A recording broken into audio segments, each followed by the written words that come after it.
Almohadilla La última misión *guión original en español, el rostro de una joven camarera se estrelló contra la mesa. Una vez, 2 veces, 3 veces. La sangre se mezcló con el café derramado. Un chico rico se reía mientras su novia lo grababa en su teléfono. Todo el restaurante observaba congelado en terror. Nadie se movía. Nadie respiraba excepto un hombre. En la mesa del rincón, un extraño con uniforme de camuflaje digital de la Marina lentamente dejó su taza de café. Su pastor alemán se puso de pie, un gruñido bajo creciendo en su pecho. Y algo en ese movimiento tranquilo, algo en esos ojos muertos y calmados hizo desaparecer la sonrisa del chico rico. Acababa de cometer el peor error de su vida. Antes de continuar, díganos desde dónde están viendo en los comentarios. Y si esta historia los conmueve, por favor suscriban y sigan esta historia hasta el final.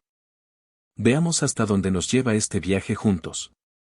Carlos Mendoza escuchó el primer impacto antes de verlo. El sonido era inconfundible. Carne contra madera. El tipo de sonido que atraviesa todo lo demás y deja silencio a su paso. Lo había escuchado antes en lugares que la mayoría de la gente solo ve en pesadillas. Su mano se detuvo a mitad de camino hacia su taza de café. En el centro del restaurante, el rostro de una mujer joven estaba presionado contra una mesa. Un hombre con ropa cara la sostenía por el cabello, aplastando su mejilla contra la madera mientras sus amigos se reían. «Di que lo sientes otra vez», exigió el hombre, más fuerte esta vez. «Lo siento», jadeó ella, las lágrimas corriendo. «Por favor, lo siento mucho». Él tiró de su cabeza hacia arriba y la golpeó de nuevo contra la mesa. El pastor alemán de Carlos, fantasma, se puso rígido bajo la mesa. Un gruñido vibró a través del pecho del perro, bajo y peligroso.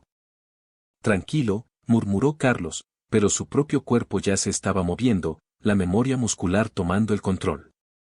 14 años de combate no lo habían abandonado. Nunca lo harían. «Arruinaste mi camisa», la voz del hombre resonó por el restaurante. «¿Tienes idea de cuánto cuesta esto?» «Más de lo que ganas en un año, estúpida». «Rodrigo, es suficiente», una mujer con vestido blanco tocó su brazo. «La gente está mirando». «¿Qué miren?» Rodrigo Velasco empujó a la camarera hacia atrás. Ella tropezó, se agarró de una silla y se quedó allí temblando. La sangre goteaba de un corte sobre su ojo. «Mi padre es dueño de la mitad de este pueblo. Pueden verme hacer lo que quiera». Carlos estudió la escena. 4 jóvenes, entre 20 y 25 años. El tipo de ropa que costaba más que su camioneta. El tipo de arrogancia que venía de nunca enfrentar consecuencias. La camarera, su placa decía Lucía, se limpió la sangre del rostro con manos temblorosas. Era joven, tal vez 24, con cabello oscuro recogido y los ojos exhaustos de alguien que trabajaba dobles turnos. Nadie en el restaurante se movía. Un pescador en el mostrador miraba sus huevos. Una pareja de ancianos fingía leer sus menús. Una madre acercó a su hijo pequeño y le susurró algo sobre mantenerse callado. Carlos había visto esto antes también, miedo. El tipo paralizante que hacía invisibles a las buenas personas. «Alguien tráigame servilletas». Rodrigo chasqueó los dedos hacia Lucía. «Y una camisa nueva». «¿Me vas a comprar una camisa nueva?» Yo no puedo pagar». «Entonces tal vez deberías haber pensado en eso antes de derramar agua sobre mí». Uno de los amigos de Rodrigo, un chico de hombros anchos con polo, se rió. «Hermano, déjalo ir. No vale la pena. Vale exactamente lo que yo diga que vale». Rodrigo agarró el brazo de Lucía. «Ahora discúlpate con mi novia por hacer una escena». «Lo siento», susurró Lucía. «Lo siento mucho». «Patética». Rodrigo la empujó de nuevo, más fuerte esta vez.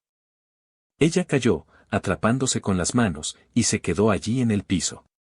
Sus hombros temblaban con sollozos silenciosos. Carlos se puso de pie.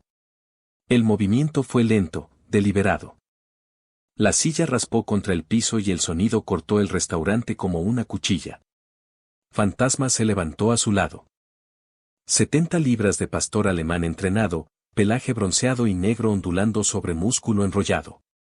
Los ojos ámbar del perro se fijaron en Rodrigo con enfoque depredador. Suéltala. La voz de Carlos no era fuerte. No necesitaba serlo.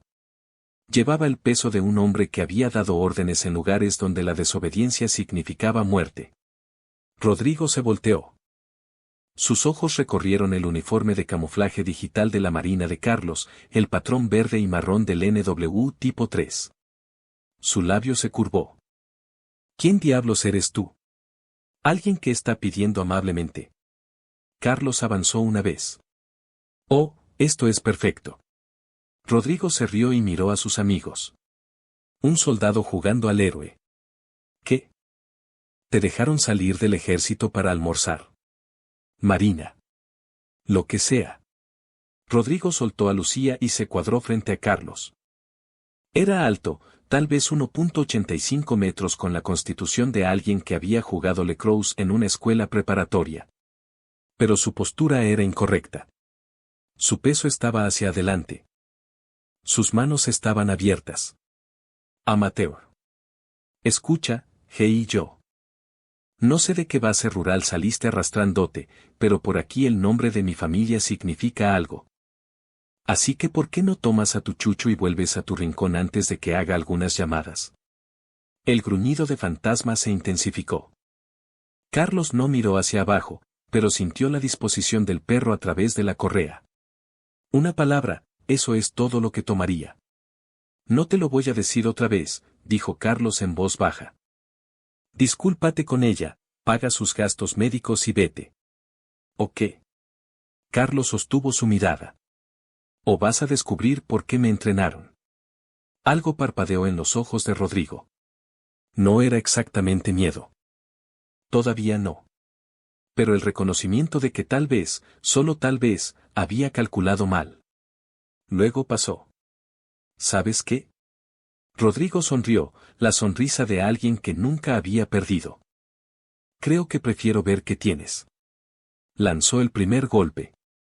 Carlos había estado esperándolo. Se hizo a un lado, atrapó la muñeca de Rodrigo y la torció.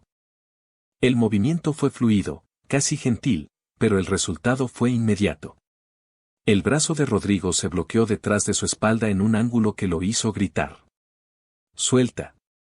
Suéltame. Pedí amablemente. Carlos aplicó presión. No lo suficiente para romper nada, solo lo suficiente para dejar claro el punto. Deberías haber escuchado. El amigo del polo se apresuró hacia adelante. Fantasma lo interceptó, dientes al descubierto, forzándolo de vuelta contra una mesa. Quieto, ordenó Carlos sin mirar. El amigo se congeló. Los otros dos, otro hombre y la novia, retrocedieron, teléfonos fuera, grabando todo. ¿Tienes idea de lo que estás haciendo? La voz de Rodrigo se había vuelto chillona. Mi padre te destruirá. Es dueño del sheriff. Es dueño de los jueces. Es dueño de todo este pueblo. No me importa quién sea tu padre. Carlos aumentó la presión ligeramente. Rodrigo gimió. Lo que me importa es esa joven a la que acabas de agredir. Así que esto es lo que va a pasar. Vas a disculparte. Vas a darle $5,000 por gastos médicos y daños emocionales. Y luego te vas a ir de este pueblo y nunca vas a regresar. ¿Estás loco? Tal vez. La voz de Carlos estaba tranquila. Pero también soy el tipo que sostiene tu brazo. Entonces, ¿qué va a hacer? La puerta del restaurante se abrió de golpe. Luces rojas y azules destellaban a través de la ventana. Dos alguaciles entraron corriendo, manos en sus pistoleras, seguidos por un hombre en uniforme caqui con una estrella plateada en el pecho. Sheriff Bruno Torres. Estaba en sus 50, grueso alrededor del medio, con el rostro curtido de alguien que había pasado demasiados años haciendo malos tratos. Sus ojos recorrieron la escena y se posaron en Rodrigo. Señor Velasco, ¿está bien? Carlos no soltó su agarre. Sheriff, este hombre agredió a la joven. Tengo testigos. Torres apenas miró a Lucía, Todavía sentada en el piso, sangre en su rostro. Suéltalo ahora. Cometió un crimen. Arréstelo. Dije suéltalo. La mano de Torres bajó a su arma. O te arresto por agresión. Carlos midió la situación. Dos alguaciles, ambos nerviosos, ambos con manos en sus armas pero sin sacarlas. El sheriff estaba enojado pero controlado.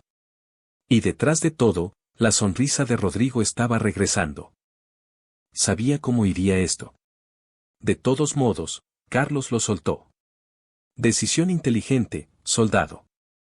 Torres se interpuso entre ellos mientras Rodrigo retrocedía tambaleándose, frotándose la muñeca. Ahora, no sé de dónde eres, pero por aquí tenemos una forma de manejar las cosas, y no involucra a extraños poniendo sus manos sobre miembros respetados de la comunidad. ¿Respetados? Carlos miró a Lucía. Acaba de golpear su cara contra una mesa. Varias veces. Todos lo vieron. Yo vi a una camarera torpe que tropezó y cayó. Torres se volvió hacia el restaurante. ¿Alguien aquí vio algo diferente? Silencio. El pescador mantuvo sus ojos bajos. La pareja de ancianos estudió sus menús. Incluso la madre con su hijo miró hacia otro lado. Eso es lo que pensé. Torres le sonrió a Carlos. No era una sonrisa amistosa. Ahora, te voy a dar una oportunidad de recoger a tu perro e irte. De lo contrario, te llevo por agresión, alteración del orden público y cualquier otra cosa que se me ocurra en el camino a la estación. Carlos sintió a Fantasma presionar contra su pierna. El perro todavía estaba rígido, todavía observando, pero esperando la orden. Lucía. Carlos habló directamente a la camarera. ¿Estás bien? Ella lo miró con ojos aterrorizados. Su boca se abrió, se cerró. Quería hablar. Él podía verlo. Pero el miedo la mantenía en silencio. No le hables a ella. Torres se acercó más. No le hables a nadie. Solo vete. Carlos sostuvo la mirada de Lucía por un momento más. Luego asintió ligeramente, una promesa que probablemente ella no entendía todavía. Vámonos, Fantasma. Caminó hacia la puerta. Cada paso se sentía mal. Todo en su entrenamiento gritaba quedarse, luchar, proteger. Pero sabía algo que ninguno de ellos sabía. Esto no había terminado. Ni siquiera había comenzado. Al pasar junto a Rodrigo, el joven se rió. Así es. Vete. Regresa a tu base y juega con tus armas. Deja el mundo real a la gente que importa. Carlos se detuvo.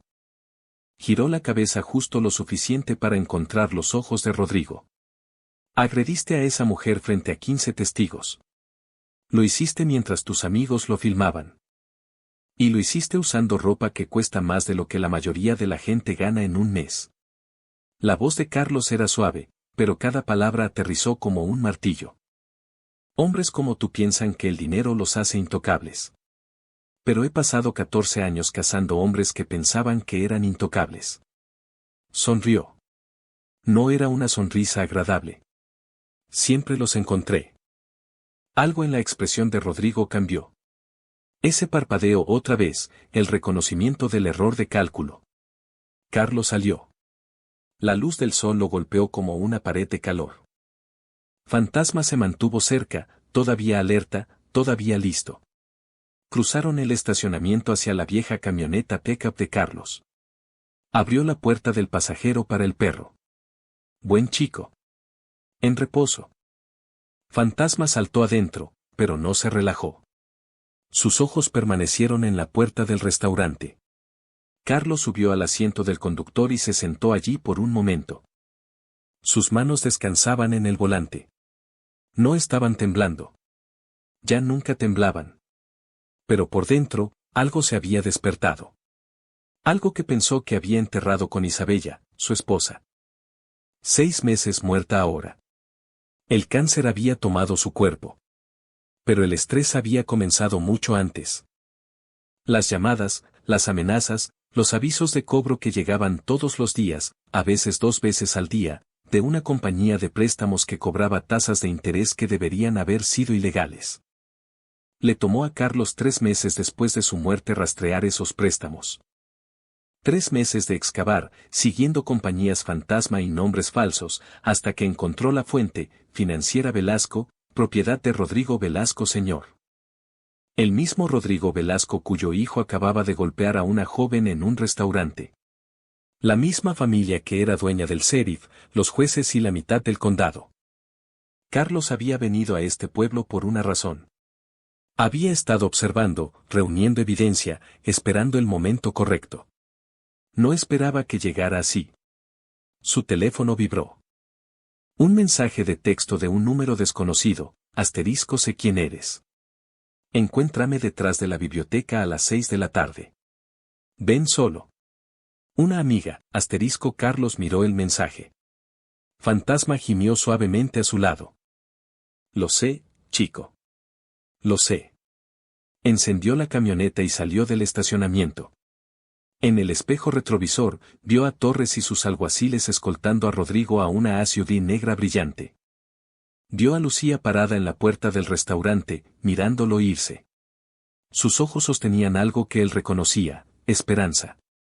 La clase desesperada y frágil que venía de finalmente ver a alguien levantarse. Carlos se incorporó a la carretera costera. El océano se extendía infinitamente a su derecha. Isabella había amado el océano. Siempre había querido retirarse cerca del agua. Asterisco conseguiremos una casita, solía decir.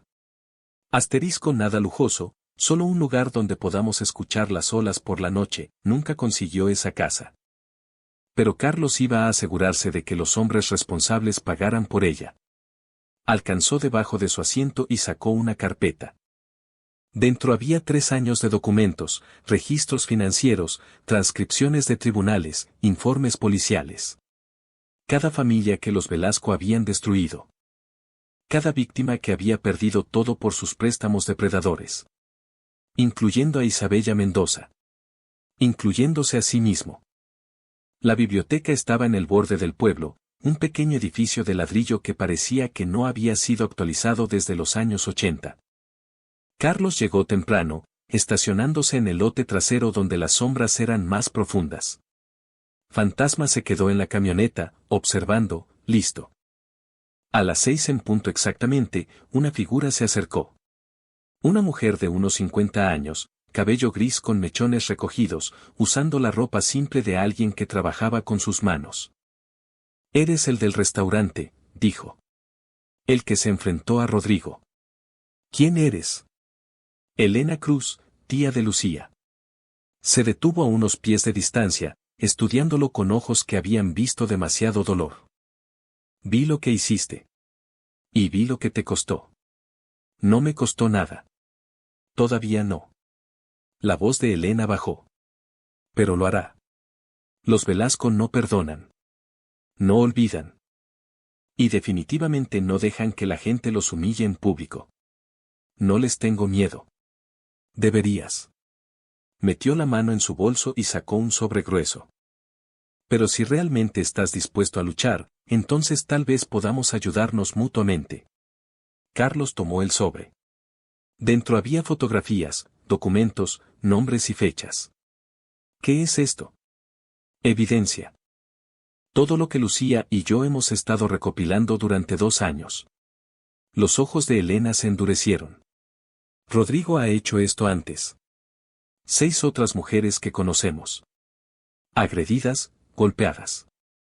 Una de ellas terminó en el hospital durante 3 semanas. Cada caso desapareció.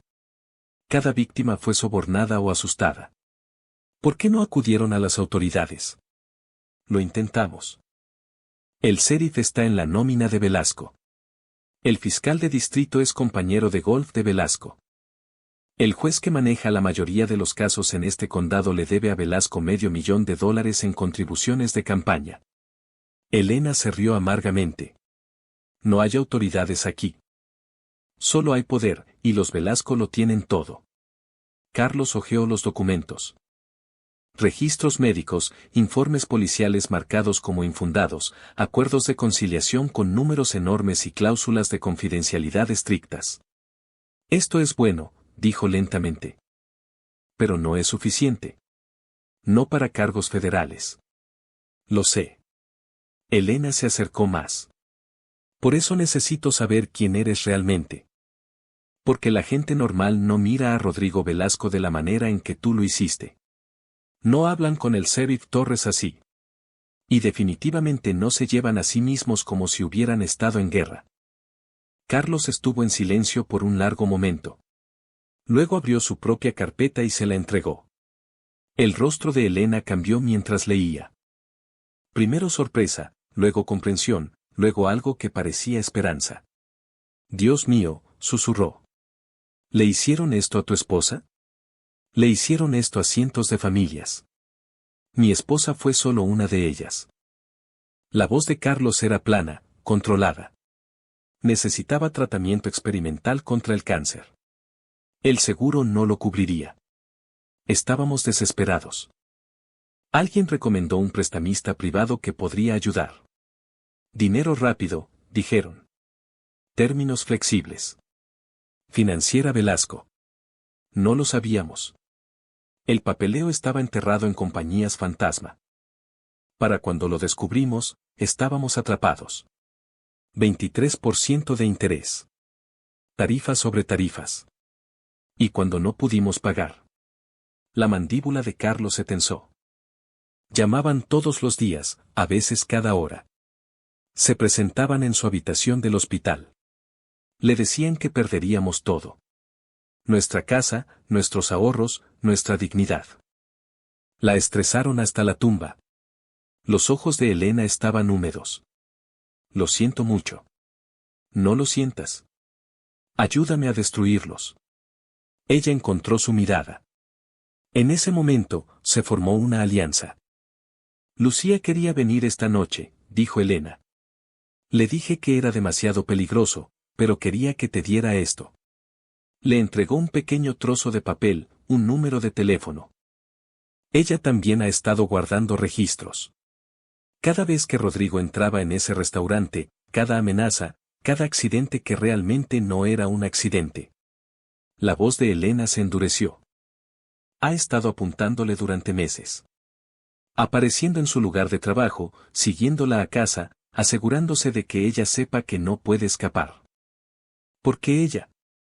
Porque presentó una queja el año pasado después de que él la agarrara en el estacionamiento. No salió nada, por supuesto. Pero Rodrigo no olvida. La ha estado castigando desde entonces. Carlos guardó el número de teléfono en el bolsillo. ¿Qué hay de su familia? Solo somos ella, su madre y yo.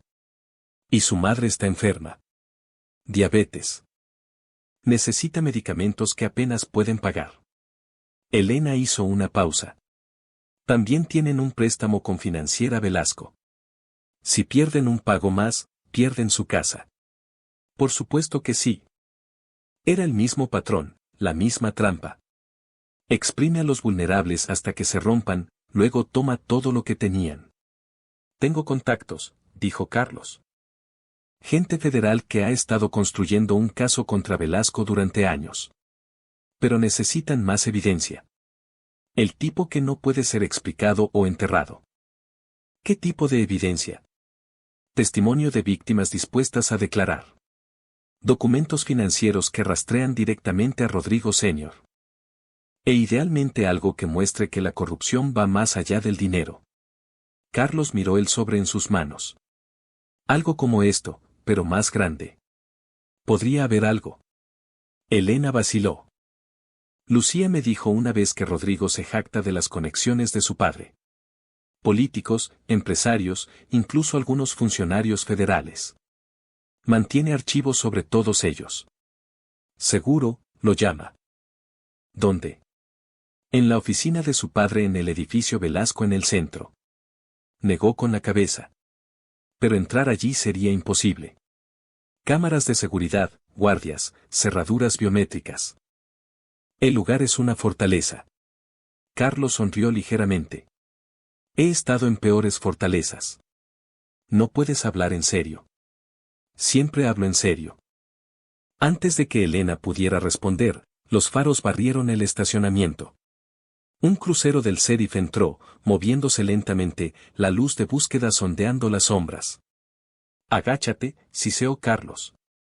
Se agacharon detrás de un contenedor de basura mientras el crucero pasaba lentamente. A través de los huecos en el metal, Carlos vio al propio Torres detrás del volante, escaneando el área con ojos de depredador. El crucero se detuvo cerca de la camioneta de Carlos. Torres la miró durante un largo momento. Luego levantó su radio. Encontré su vehículo. Estacionamiento de la biblioteca. Envíen refuerzos. La mandíbula de Carlos se tensó. Tienes que irte, susurró Elena. Ahora. ¿Qué hay de ti? Caminaré a casa. No me están buscando a mí. Agarró su brazo. Por favor, toma la evidencia. Úsala. Termina con esto. Carlos vaciló por solo un segundo. Luego se movió. Dio un rodeo amplio, usando el edificio como cobertura, acercándose a su camioneta desde el lado opuesto. Fantasma ya estaba alerta, observando a través de la ventana, esperando. Carlos alcanzó la puerta del conductor justo cuando otro crucero apareció en la entrada del lote. Tenía tal vez 30 segundos. Saltó adentro, encendió el motor y aceleró. La camioneta rugió hacia atrás, las llantas gritando sobre el asfalto. Giró el volante, cambió de marcha y salió disparado hacia adelante, pasando junto al segundo crucero antes de que el alguacil pudiera reaccionar. En el espejo retrovisor, vio a Torres saliendo de su auto a toda prisa. Vio la rabia en el rostro del sheriff. Todas las unidades, persecución. Camioneta pickup negra dirigiéndose al norte por Harbor Road. No lo pierdan. Carlos empujó la camioneta más fuerte. Fantasma se aseguró en el asiento del pasajero, tranquilo a pesar del caos. Habían estado en peores situaciones juntos. La carretera se extendía adelante, oscura y vacía. Carlos conocía estos caminos. Los había estado estudiando durante semanas, mapeando cada curva, cada atajo, cada lugar para desaparecer. 2 millas al norte, vio lo que estaba buscando, un camino de tierra que conducía al pantano, invisible a menos que supieras que existía. Apagó sus faros y giró. La camioneta rebotó por el camino irregular, las ramas raspando los lados, la oscuridad tragándolos por completo. Detrás de él, las sirenas aullaron en la carretera, todavía buscando, todavía cazando. Carlos detuvo la camioneta y se sentó en el silencio. Su corazón estaba firme. Su respiración estaba controlada. 14 años de combate le habían enseñado cómo mantener la calma cuando todo se desmoronaba. Fantasma gimió suavemente. Lo sé, chico. Carlos se estiró y rascó detrás de las orejas del perro. Estamos bien por ahora. Su teléfono vibró. Otro mensaje de texto, esta vez del número que Elena le había dado. Asterisco vi lo que pasó. Tengo miedo, pero ya no voy a correr. Lo que sea que estés planeando, quiero ayudar. Lucía asterisco Carlos miró el mensaje. En la oscuridad, rodeado de enemigos, cazado por un sheriff corrupto al servicio de un imperio criminal, debería haberse sentido atrapado. En cambio, sintió algo que no había sentido en meses, propósito. Isabella siempre decía que necesitaba una misión, algo más grande que él mismo, algo por lo que valiera la pena luchar. Pensó que esa misión murió con ella. Estaba equivocado. Carlos escribió su respuesta, asterisco mantente a salvo. No me contactes de nuevo hasta que te lo indique. Esto se va a poner peligroso antes de mejorar. Asterisco la respuesta de Lucía llegó de inmediato, asterisco he estado en peligro durante 2 años. Al menos ahora no estoy sola, asterisco Carlos guardó el teléfono y encendió la camioneta. El camino del pantano finalmente se conectaba con otra carretera, una que lo llevaría a la casa segura que había establecido en el borde del pueblo. Un lugar que nadie conocía. Un lugar donde podía planear su próximo movimiento. Porque Rodrigo Velasco acababa de hacer esto personal. Y Carlos Mendoza nunca había perdido una pelea que importara. Fantasma se acomodó en el asiento, finalmente relajándose, confiando en que su manejador los navegaría a un lugar seguro. Apenas estamos empezando, chico, murmuró Carlos. La camioneta retumbó a través de la oscuridad. Y en algún lugar detrás de ellos, el Imperio Velasco estaba a punto de aprender qué sucedía cuando cruzabas a un hombre que no tenía nada más que perder. La casa segura no era más que una cabaña de pesca abandonada a 3 millas del pueblo. Carlos la había alquilado bajo un nombre falso 2 semanas atrás, pagando en efectivo a un propietario que no hacía preguntas. Las paredes eran delgadas, el techo goteaba y el único mobiliario era un catre y una mesa plegable. Pero tenía electricidad, agua corriente y, lo más importante, ninguna conexión con Carlos Mendoza. Fantasma atravesó la puerta primero, olfateando las esquinas, buscando amenazas. Viejos hábitos de sus días de despliegue. Cuando no encontró nada, dio vueltas 2 veces y se acomodó cerca de la puerta, los ojos aún abiertos, aún observando. Carlos extendió los documentos de Elena sobre la mesa. 6 víctimas. 6 mujeres que Rodrigo Velasco III había agredido durante 3 años. Registros médicos que mostraban huesos rotos, conmociones cerebrales, laceraciones faciales. Informes policiales presentados y desestimados. Acuerdos de conciliación con pagos de 6 cifras y cláusulas de confidencialidad blindadas. Bastardo, murmuró Ryan. Pero no era suficiente. No para cargos federales. No para el tipo de justicia que realmente se mantendría. Necesitaba más. Su teléfono vibró. Número desconocido otra vez. Causaste toda una impresión hoy. La voz era masculina, mayor, culta. Señor Mendoza.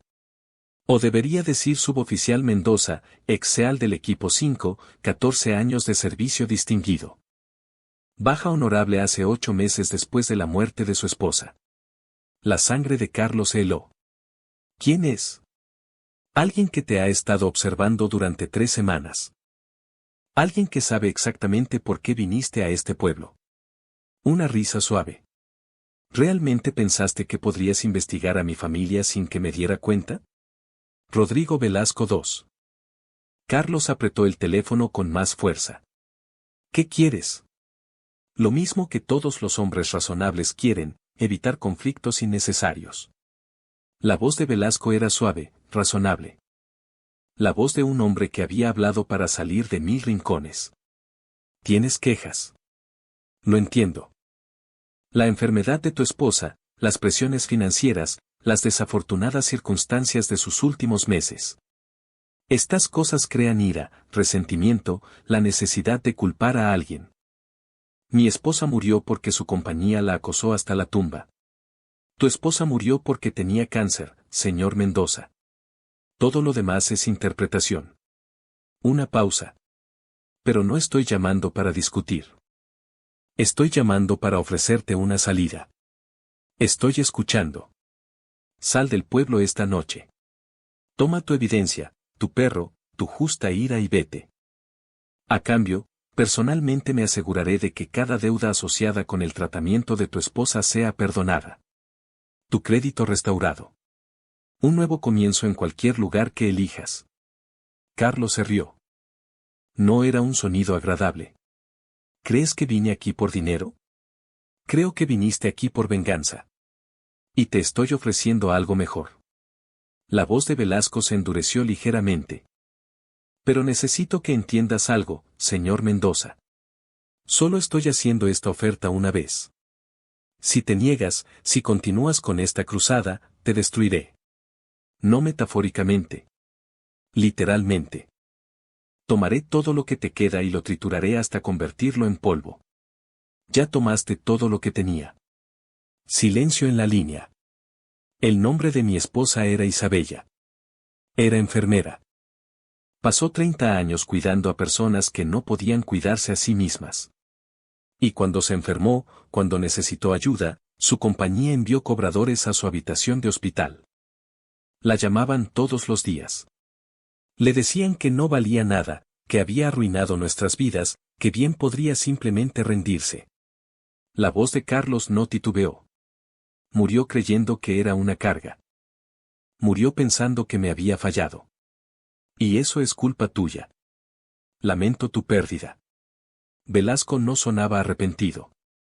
Pero los negocios son negocios. Si tu esposa no pudo manejar los términos de su acuerdo. Tu hijo golpeó a una joven hoy. Golpeó su cara contra una mesa frente a una docena de testigos.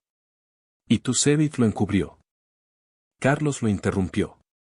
Eso no es negocio. Eso es un patrón. Y los patrones son lo que los fiscales federales aman. Otra pausa, más larga esta vez. Estás cometiendo un error. Tal vez. Pero es mío para cometerlo. Entonces no tenemos nada más de qué hablar.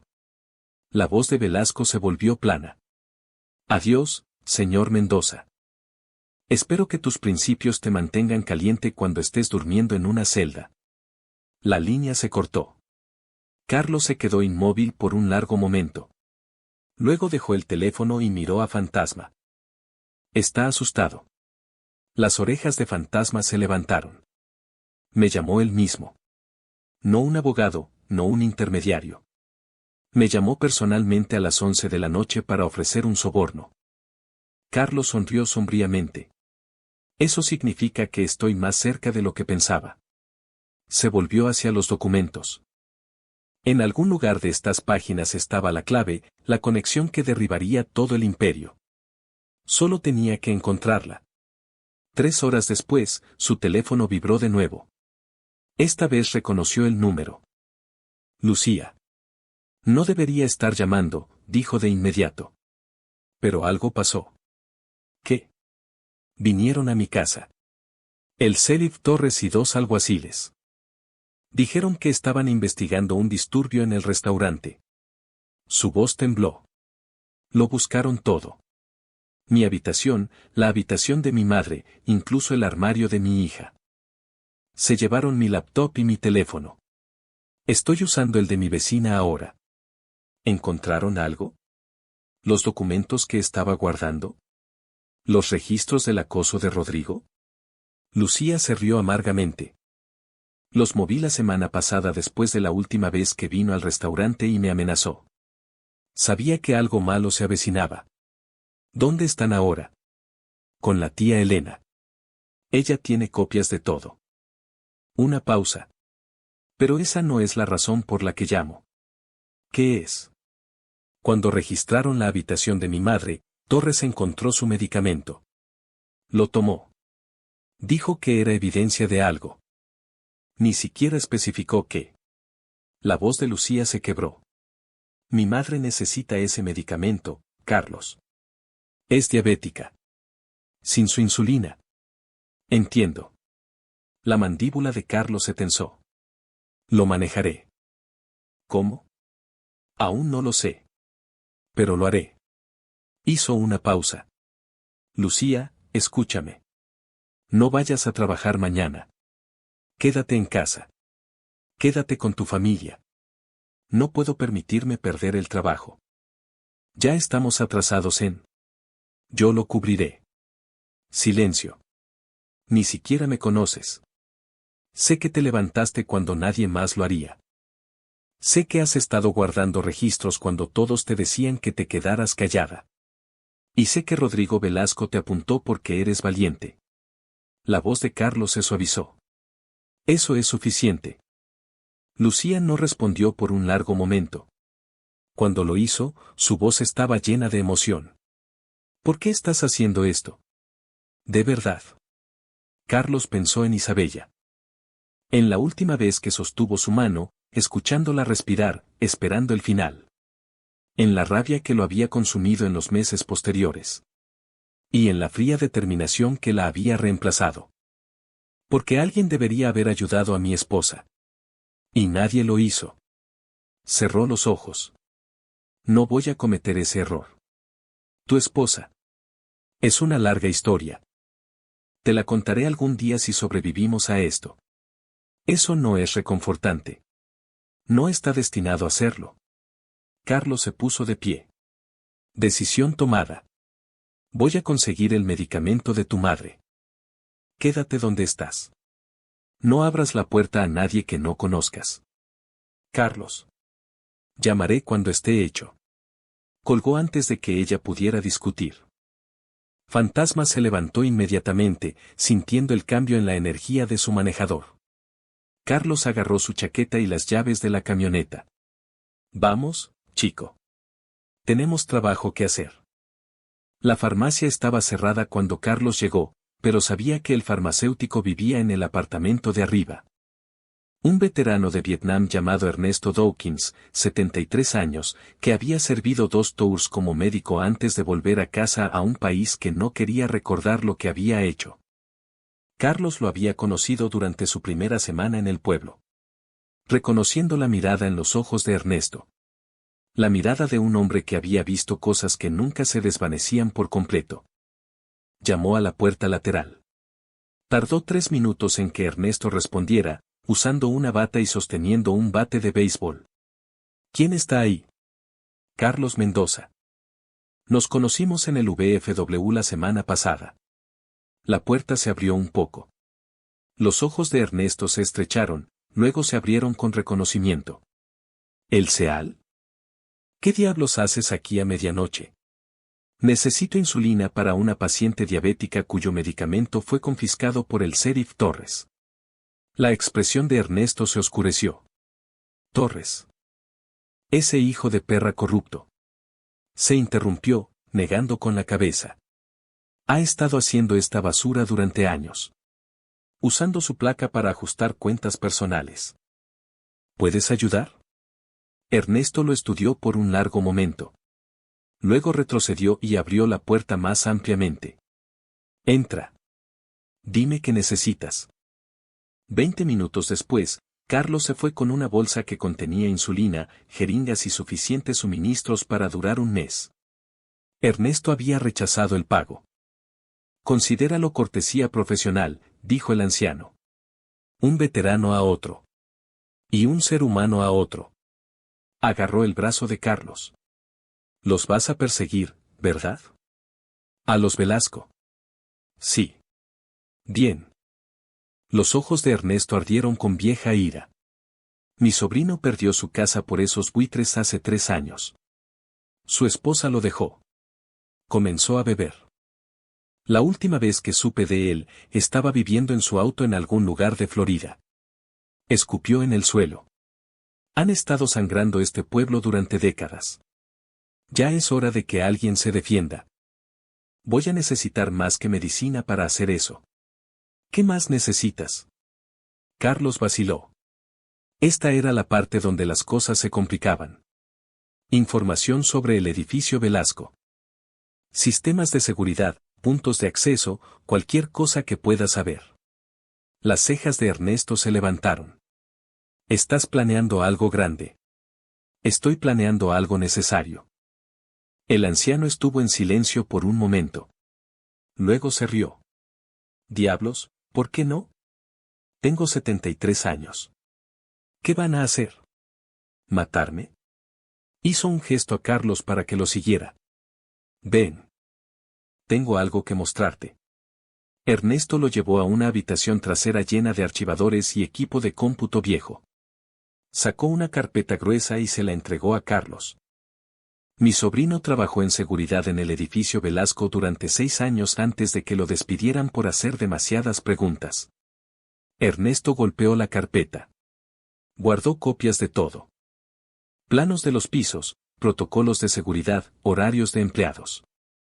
Estaba construyendo un caso, tratando de demostrar que estaban lavando dinero. Pero luego la bebida se puso mal y perdió el enfoque. Carlos abrió la carpeta. Su ritmo cardíaco aumentó mientras escaneaba el contenido. Esto era exactamente lo que necesitaba. Ernesto, esto es. Es tuyo. Úsalo. La voz del anciano se endureció. Solo prométeme una cosa. Dime. Cuando los derrumbes, cuando finalmente hagas que paguen por todo lo que han hecho, asegúrate de que todo el mundo lo vea. Quiero que su nombre se convierta en una palabra maldita en este pueblo. Carlos encontró sus ojos. Lo prometo. Condujo a la casa de Lucía justo cuando el amanecer rompía. La entrega del medicamento tomó menos de 5 minutos, pero Lucía agarró su brazo antes de que pudiera irse. Espera, por favor. No puedo quedarme. No es seguro para ti si estoy aquí. No me importa la seguridad. Sus ojos estaban rojos de tanto llorar, pero su mandíbula estaba firme. He estado segura durante 2 años. Manteniendo la cabeza baja, sin causar problemas. Y mira dónde me llevó. Señaló su rostro donde el moretón del asalto de ayer ya se estaba oscureciendo. Ya terminé de estar segura. Lucía. Déjame ayudar. Se acercó más. Sé cosas sobre Rodrigo que no están en ningún documento. Cosas que dijo cuando pensó que no estaba escuchando. Cosas sobre el negocio de su padre, sobre el sheriff, sobre por qué han estado comprando propiedades a lo largo de la costa. Carlos hizo una pausa. ¿Qué tipo de cosas? Hay un proyecto de desarrollo. Derechos de perforación offshore que valen miles de millones. Los Velasco han estado comprando propiedades costeras durante años. Forzando a los dueños a vender. Usando sus préstamos como palanca. Cualquiera que se niega recibe el mismo trato que yo. La voz de Lucía bajó. Pero hay un pedazo de tierra que no pueden conseguir. La vieja propiedad Mendoza en la punta. Carlos se congeló. Mendoza. Perteneció a una familia de la Marina. Aparentemente, la han tenido durante generaciones. El dueño actual murió hace unos 6 meses, y su esposo. Lucía se detuvo. Oh, Dios. Esa era la tierra de la familia de Isabella. La voz de Carlos salió áspera. Su abuelo construyó una casa allí en los años 50. Creció pasando veranos en esa propiedad. Tú eres el heredero. Carlos no lo sabía. No lo había sabido. Isabella había mencionado la tierra 1 o 2 veces, pero él nunca había prestado atención. Después de que ella murió, había estado demasiado perdido en el dolor para pensar en cualquier otra cosa. Nunca presenté el papeleo. Asumí que simplemente. Por eso atacaron a tu esposa. Los ojos de Lucía se abrieron con la realización. Por eso fueron tan agresivos con los préstamos. No solo estaban cobrando deudas. Estaban tratando de forzarte a vender. Todo encajó en su lugar. El acoso, las llamadas, los cobradores que se presentaban en la habitación del hospital de Isabella con papeles para firmar. No habían estado tratando de cobrar. Habían estado tratando de presionarla para que lo presionara a él para que renunciara a la única propiedad que se interponía entre los Velasco y miles de millones de dólares. Y cuando Isabella murió, cuando Carlos desapareció en su dolor en lugar de reclamar la propiedad, lo habían perdido de vista. Hasta que apareció en su pueblo haciendo preguntas, causando problemas. Por eso Velasco me llamó anoche. Las manos de Carlos se cerraron en puños. No está preocupado por los cargos de asalto. Está preocupado por la tierra. ¿Qué vas a hacer? Carlos pensó en la carpeta en su camioneta. Los planos de seguridad. Los puntos de acceso. La prueba de que en algún lugar del edificio Velasco había evidencia de una conspiración que se extendía mucho más allá de la codicia de una familia. Voy a tomar todo lo que tienen. El teléfono sonó. El número de Ernesto. Carlos, necesitas conseguir un televisor ahora. ¿Por qué? Solo hazlo. Carlos y Lucía corrieron adentro. Su madre ya estaba viendo las noticias matutinas, el volumen alto. Respondiendo a informes de un incendio en una residencia en Maple Street. La casa perteneciente a Elena Cruz estaba completamente envuelta cuando llegaron los bomberos. La señora Cruz fue transportada al hospital con quemaduras graves e inhalación de humo. Su condición figura como crítica. Lucía gritó. No, no, no, no. Se derrumbó contra Carlos, sollozando. Él la atrapó, la sostuvo, pero sus ojos permanecieron en la pantalla. Las autoridades están investigando la causa del incendio. El sheriff Torres declaró que la evidencia inicial sugiere un mal funcionamiento eléctrico, aunque la investigación está en curso. Mal funcionamiento eléctrico. En una casa que acababa de ser registrada por los alguaciles de Torres. En el hogar de la mujer que tenía copias de evidencia contra la familia Velasco. La sangre de Carlos se volvió hielo. Lucía. Agarró sus hombros, obligándola a mirarlo. Los documentos. ¿Todavía están en la casa de Elena? ¿Qué? Los documentos. La evidencia. ¿Estaban en la casa? El rostro de Lucía se puso pálido. Yo, no sé. Se suponía que los movería, pero... El teléfono de Carlos vibró. Un mensaje de texto de un número desconocido, asterisco ¿disfrutaste los fuegos artificiales? Considéralo un adelanto. La próxima vez será la chica, la madre y el perro. Vete ahora, señor Mendoza. Tienes 24 horas, asterisco se lo mostró a Lucía. Ella dejó de llorar. Algo más duro reemplazó las lágrimas. Intentaron matar a mi tía. Sí. Quemaron su casa para destruir evidencia. Probablemente. Y están amenazando a mi familia. Sí. Lucía se enderezó, se limpió los ojos, fijó su mandíbula. Entonces no tenemos tiempo para tener miedo. Encontró su mirada. ¿Cuál es el plan?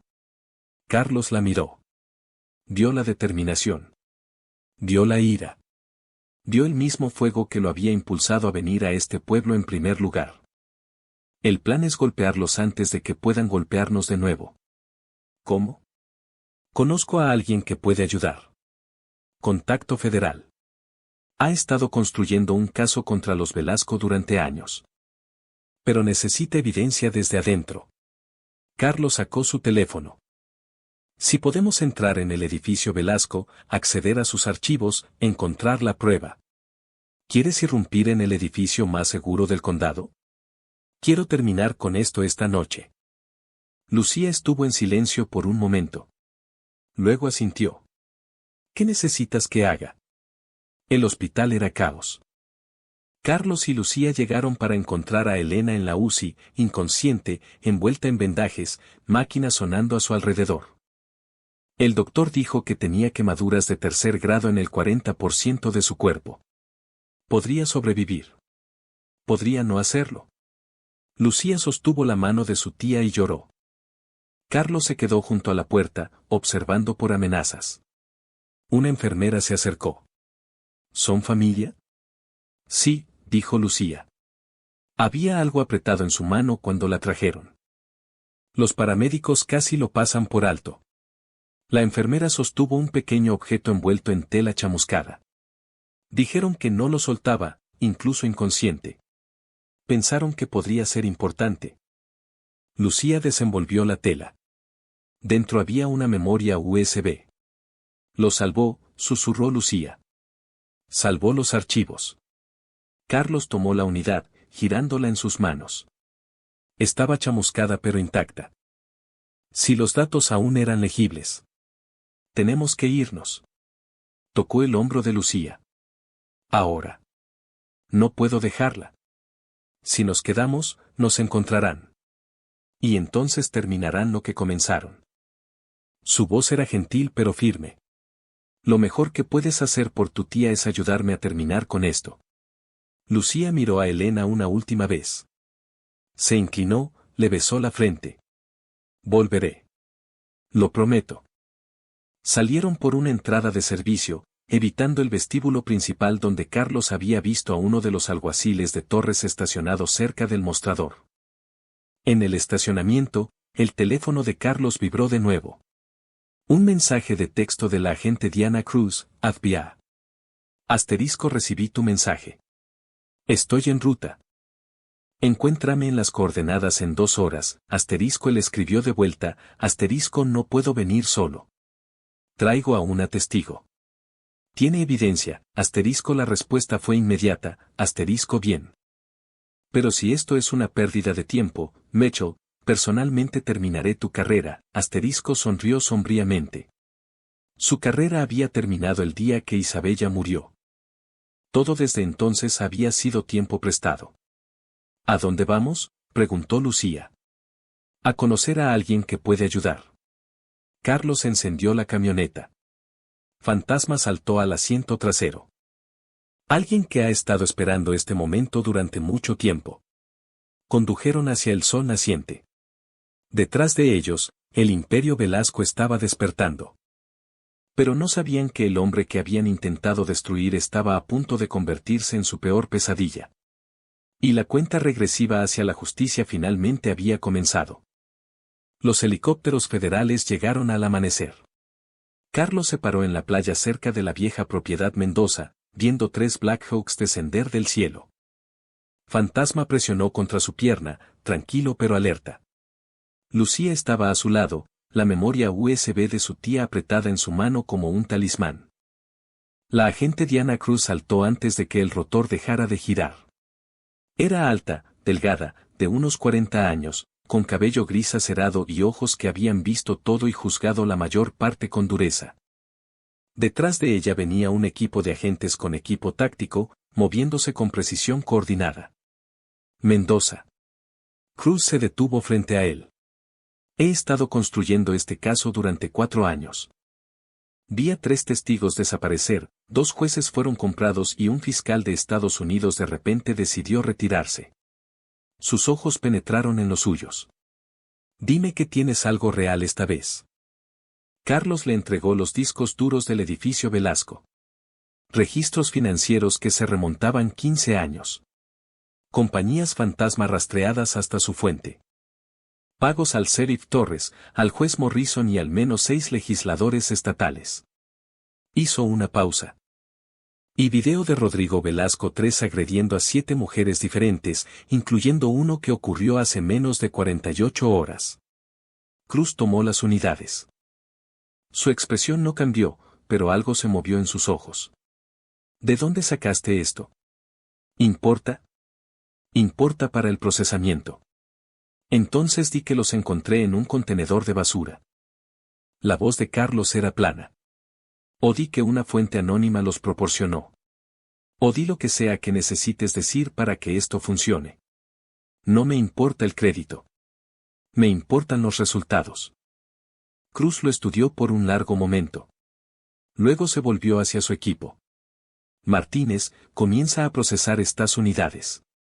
Quiero un análisis preliminar en 2 horas. Miró de vuelta a Carlos. Si esto es lo que dices que es, nos movemos hoy. Sin advertencia, sin filtraciones, sin tiempo para que nadie destruya evidencia o desaparezca. ¿Qué necesitas de mí? Mantente fuera del camino. La voz de Cruz se suavizó ligeramente. Has hecho suficiente, Mendoza. Déjanos manejar el resto. Mi esposa. Sé sobre tu esposa. Levantó la mano. He sabido sobre Isabella Mendoza durante 18 meses. Iba a ser una de nuestras testigos estrella antes de que muriera. Su testimonio sobre el acoso, las tácticas de presión, las tasas de interés ilegales, habría sido devastador para los Velasco. Cruz hizo una pausa. Lamento que no pudiéramos salvarla. Carlos sintió algo apretarse en su pecho. Yo también. Pero aún podemos obtener justicia para ella. Cruz señaló hacia los helicópteros. Y para todos los demás a los que lastimaron. Estamos golpeando 3 ubicaciones simultáneamente, el edificio Velasco, la oficina del sheriff Torres y la residencia de Rodrigo Sr. Para el mediodía de hoy, todos los involucrados en esta conspiración estarán bajo custodia federal. ¿Qué pasa con Rodrigo Jr.? Es nuestra primera prioridad. La expresión de Cruz se endureció. Cargos de asalto, intimidación de testigos, conspiración. Está viendo un mínimo de 30 años. Eso no es suficiente. Es lo que podemos probar. Encontró sus ojos. A veces la justicia no es perfecta, Mendoza. A veces es solo mejor que nada. Carlos quería discutir, quería exigir más. Pero sabía que ella tenía razón. Bien. Haz lo que tengas que hacer. Cruz asintió y se dio la vuelta para irse. Luego se detuvo. Mendoza, una cosa más. ¿Esa propiedad? Señaló hacia la vieja casa en el acantilado. La tierra de la familia de Isabella. Los Velasco han estado tratando de adquirirla durante años. Es la clave de todo su esquema de desarrollo. Lo sé. A partir de esta mañana, oficialmente ha sido transferida a tu nombre. El papeleo se presentó hace 3 horas. Cruz casi sonrió. Lo que significa que pase lo que pase después, nunca podrán tenerla. Incluso si algún milagro los absuelve, esa tierra nunca será suya. Carlos miró hacia la vieja casa. Nunca había estado adentro. Isabella la había descrito tantas veces. El porche donde su abuela solía sentarse. La cocina donde su madre aprendió a cocinar. El dormitorio donde había pasado veranos de niña escuchando las olas. Gracias. No me lo agradezcas. Agradécele a tu esposa. Cruz caminó hacia los helicópteros. Ella es quien comenzó todo esto. Tú solo lo terminaste. Las redadas comenzaron exactamente a las 8 horas. Carlos observó desde la distancia mientras agentes federales asaltaban el edificio Velasco. Vio empleados saliendo, manos levantadas, rostros confundidos. Vio cajas de documentos siendo sacadas por cargamento tras cargamento. Vio la fachada cuidadosamente construida de negocios legítimos derrumbándose en tiempo real. Lucía se sentó a su lado en la camioneta, observando la misma escena. ¿Esto realmente está pasando? Está pasando. Sigo esperando despertar. Su voz era apenas un susurro. He soñado con esto durante 2 años. Con que alguien finalmente los detenga. Con que Rodrigo finalmente enfrente consecuencias. Se limpió los ojos. Nunca pensé que realmente se haría realidad. Casi no lo hace. ¿Qué quieres decir? Carlos estuvo en silencio por un momento. Luego dijo, anoche, cuando estábamos dentro del edificio, tenía a Rodrigo solo. Estaba en el piso, sangrando, rogando por misericordia. Y durante unos 3 segundos, pensé en terminarlo yo mismo. Permanentemente. Lucía lo miró fijamente. ¿Por qué no lo hiciste? Porque eso es lo que él habría hecho. Eso es lo que su padre habría hecho. Eso es lo que todos en su mundo hacen, eliminar problemas con violencia, dinero y poder. Carlos negó con la cabeza. No vine aquí para convertirme en ellos. Vine aquí para probar que hay otra manera. Incluso después de lo que le hicieron a Isabella. Especialmente después de lo que le hicieron a Isabella. La voz de Carlos se quebró ligeramente. Ella creía en el sistema. Creía que si hacías lo correcto, si trabajabas duro y tratabas a la gente justamente, eventualmente la justicia te encontraría. Hizo una pausa. Le debo probar que tenía razón. Lucía se estiró y tomó su mano. Ella estaría orgullosa de ti. Carlos no pudo hablar. Solo apretó su mano y siguió observando la destrucción de un imperio. El primer arresto llegó a las 8:47. El sheriff Bruno Torres fue sacado de su oficina con esposas, todavía usando su uniforme, todavía llevando su placa. La expresión en su rostro era pura incredulidad, la expresión de un hombre que nunca había imaginado que las consecuencias se le aplicarían a él. Carlos no sintió nada. Tucker había protegido a los Velasco durante 15 años. Había enterrado quejas, intimidado testigos, destruido evidencia. Había mirado hacia otro lado mientras mujeres eran golpeadas y familias destruidas. Y lo había hecho todo por dinero. Ahora pasaría el resto de su vida en una celda. Eso parecía correcto. Rodrigo Velasco II fue arrestado a las 9:12. Salió de su mansión con abogados ya flanqueándolo, gritando sobre violaciones al debido proceso y exceso del fiscal. Pero las esposas se pusieron de todos modos. Los agentes no se preocupaban por su dinero, sus conexiones o su imagen cuidadosamente cultivada de respetabilidad. Se preocupaban por la evidencia. Y la evidencia era abrumadora. Carlos observó mientras cargaban a Velasco en un vehículo federal. Por solo un momento, los ojos del anciano encontraron los suyos a través de la multitud. No había miedo en esa mirada. No había remordimiento. Solo odio frío y calculador. Carlos sostuvo su mirada hasta que el vehículo se alejó. ¿Ese es él?, preguntó Lucía. El padre. Ese es él. Parece ordinario. La mayoría de los monstruos lo parecen. La llamada llegó a las 9:31. La voz de Cruz estaba tensa con urgencia controlada. Mendoza, tenemos un problema. ¿Qué? Rodrigo Jr. No estaba en ninguna de nuestras ubicaciones objetivo. Su teléfono ha estado apagado durante 6 horas y su auto fue encontrado abandonado cerca del puerto deportivo. La sangre de Carlos se enfrió.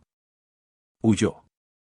Estamos buscando, pero tiene dinero, contactos y ventaja. Si sale del país. No lo hará.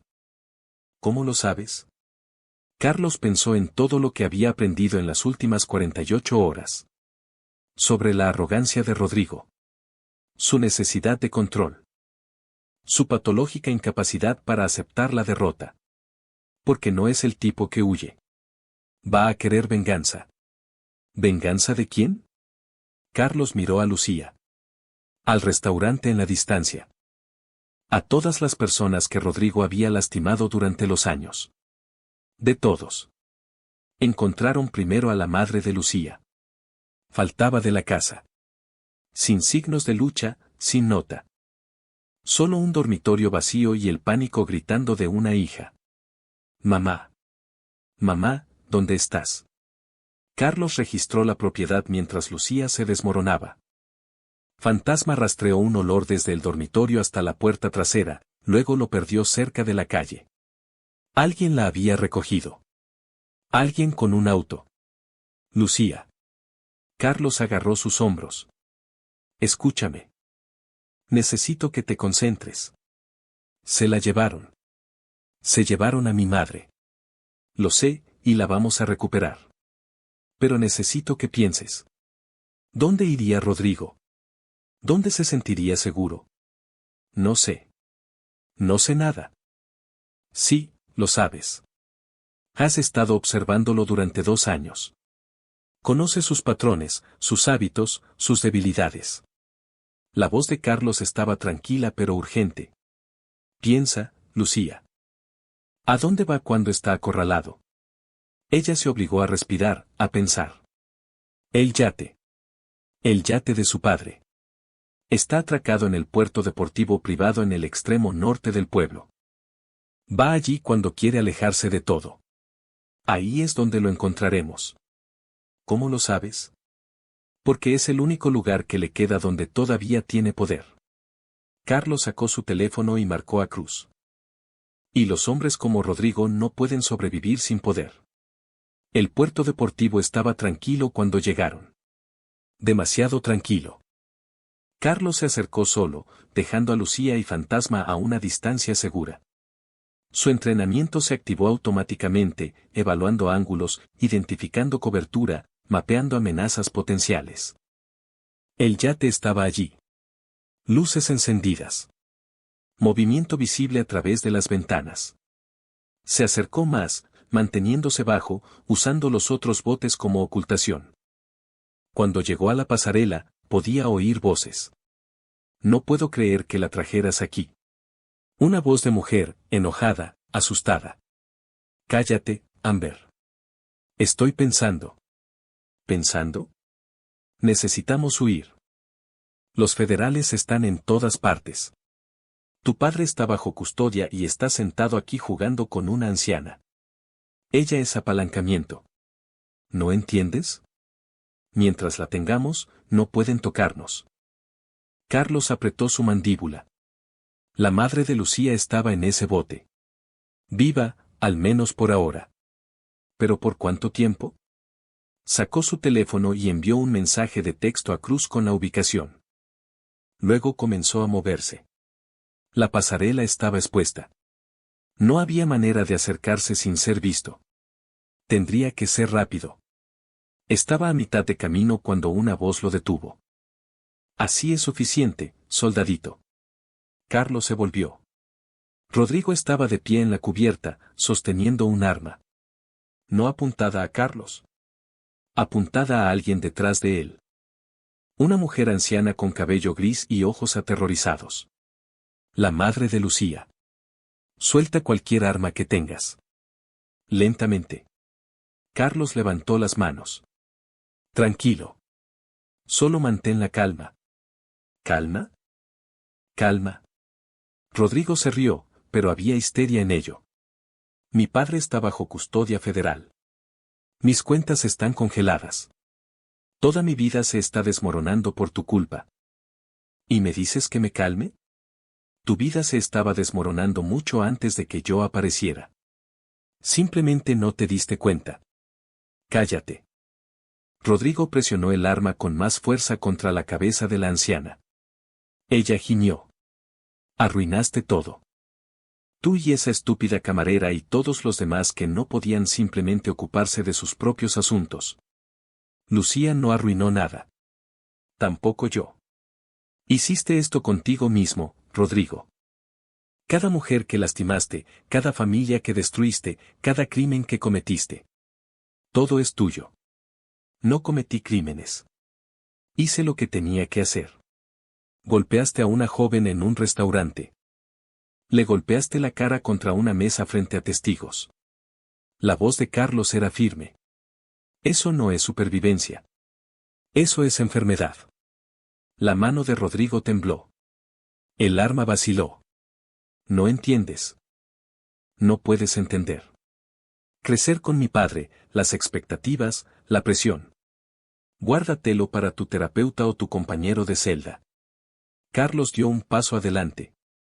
Suéltala, Rodrigo. Se acabó.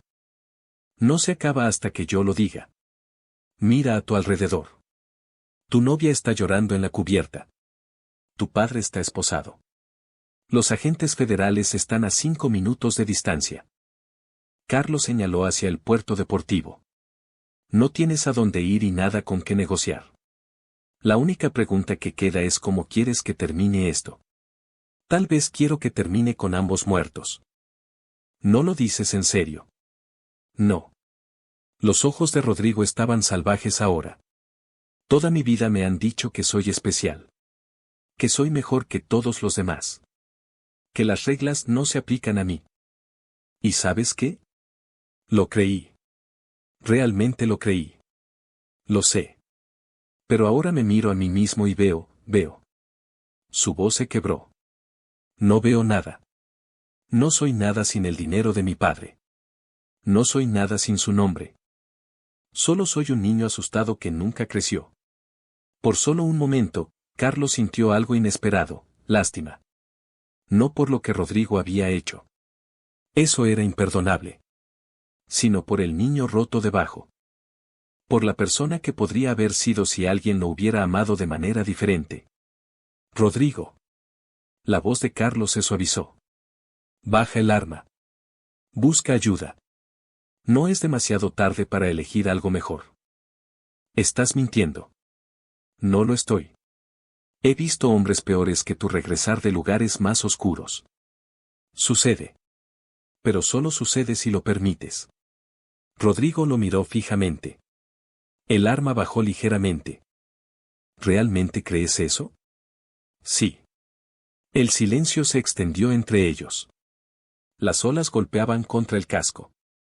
El viento susurraba a través del aparejo. Luego Fantasma ladró. Vino desde atrás. Una advertencia aguda que hizo que Carlos girara instintivamente. Y en ese momento, Rodrigo tomó su decisión. Empujó a la madre de Lucía hacia Carlos y corrió. Carlos atrapó a la anciana antes de que golpeara la cubierta. ¿Estás bien? ¿Estás herida? Estoy bien. Estoy bien. Se aferró a su brazo. Ve a detenerlo. Carlos ya se estaba moviendo. Rodrigo había saltado del yate al muelle y corría hacia una lancha rápida al final del muelle. Ryan corrió tras él, cerrando la distancia con cada zancada. Pero Rodrigo llegó al bote primero. El motor rugió a la vida. Las líneas fueron cortadas. El bote se alejó del muelle justo cuando Carlos alcanzó el borde. Por un segundo, consideró saltar. Luego aparecieron los helicópteros federales. 3 de ellos elevándose desde detrás de los edificios del puerto deportivo. Reflectores ardiendo. Altavoces retumbando. Agentes federales. Apaga tu motor y levanta las manos. Esta es tu única advertencia. El bote de Rodrigo siguió moviéndose. Detén la embarcación ahora o abriremos fuego. Por un momento, Carlos pensó que Rodrigo realmente intentaría huir. Que preferiría morir antes que enfrentar las consecuencias. Pero luego el bote se ralentizó. El motor se cortó. Y Rodrigo Velasco III levantó las manos. El arresto tomó menos de 3 minutos. Los agentes subieron al bote desde un guardacostas. Rodrigo fue sacado, esposado y cargado en un helicóptero federal sin ceremonia.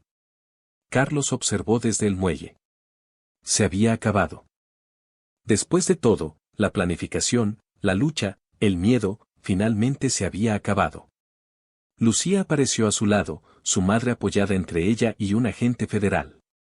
¿Está bien? Asustada, pero ilesa. Lucía miró a Carlos con lágrimas en los ojos. Gracias. Gracias por todo. No lo hice por agradecimiento. Lo sé. Por eso significa tanto. La agente Cruz se acercó, teléfono en mano. Mendoza, está hecho. Los 3 Velasco bajo custodia. Torres y 12 alguaciles. 2 jueces y un senador estatal. Casi sonrió. Este es el caso de corrupción más grande que este estado ha visto en 50 años. Bien. ¿Bien? ¿Eso es todo lo que tienes que decir? Carlos miró el agua. Los botes. El pueblo que había sufrido tanto tiempo bajo la sombra Velasco. No se trata de lo que digo. Se trata de lo que pasa después. Encontró los ojos de Cruz. Asegúrate de que se mantenga. Asegúrate de que no puedan comprar su salida. Asegúrate de que la justicia realmente signifique algo. Ese es el plan. Entonces estoy satisfecho. Cruz asintió. Luego extendió su mano. Ha sido un honor, Mendoza. Tu esposa eligió bien. Carlos estrechó su mano. Ella siempre lo hizo. El sol se estaba poniendo para cuando Carlos regresó a la propiedad Mendoza. Caminó hasta la vieja casa en el acantilado, Fantasma caminando a su lado. La puerta estaba abierta. Siempre había estado abierta, según Isabella. Su abuela nunca creyó en las cerraduras. Adentro, el polvo cubría todo. Sábanas cubrían los muebles. Cuadros colgaban en las paredes, desvanecidos por décadas de luz solar.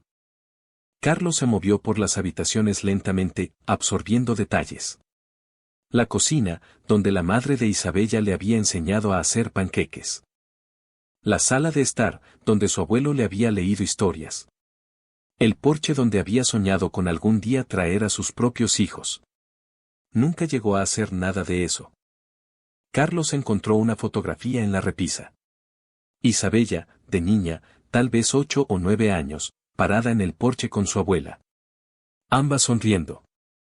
Ambas luciendo felices de una manera que Isabella nunca había recapturado del todo en la edad adulta. Levantó el marco y lo sostuvo. Lo hice, susurró. Sé que no te trae de vuelta. Sé que nada puede arreglar lo que pasó o hacer que esté bien. Pero hice lo que habrías querido.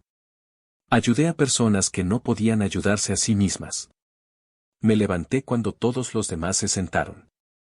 La voz de Carlos se quebró ligeramente. Voy a quedarme aquí por un tiempo. En la casa de tu abuela. Cuidar el lugar.